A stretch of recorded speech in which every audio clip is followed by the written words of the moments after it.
Okay guys, good morning. May nakasunod na naman sa aking kalaban. Good morning, Clara. Oh, yo. Sino pa nandito? Si Delphina guys. Good morning, Delphina. Inutusan pa ako guys. Ito, Delphina talaga ang attitude nito. Good morning, Chapusit. Nag-trip siya guys, hindi na naman siya. Tsaka, Auntie Fatica, good morning. Good morning, Apo. Sungit. Okay guys, dito kami ngayon sa Walter Mart Dasma. May bibili lang si Uncle na ingredients para sa lulutuin niya mamaya. Oo, nasa akin. So, tapos na pala ako mag-pack guys kasi nga nag-pack na ako agabi. Konti na lang yung ginawa ko ngayon kaya nasamahan ko si Uncle mamili ng mga ingredients para sa lulutuin niya mamaya. Okay guys, dito tayo sa meat section. Mamimili si Uncle. Okay guys, puno na yung cart. Palit tayo ng cart ngayon. Si Uncle maguli. Sabi niya, konti lang daw. Namili na ng madami.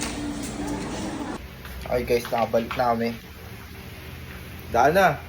Nahiya po, dadaan na naman siya. Pag nagbabalag ako, lagi nadaan. Ma, daan ako. Maghugas ako ng baso.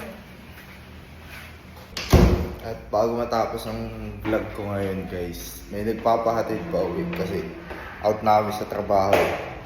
Pa-vlog pa si Kuya Renan guys. Niloloko ako. Hello? Taka na. Hello? Guwapo na, no? Oo, nga po na. Parang ka pa dun eh.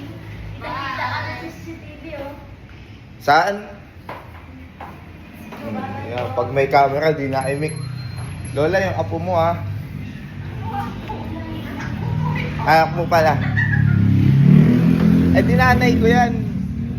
Apo mo ako, anak mo siya.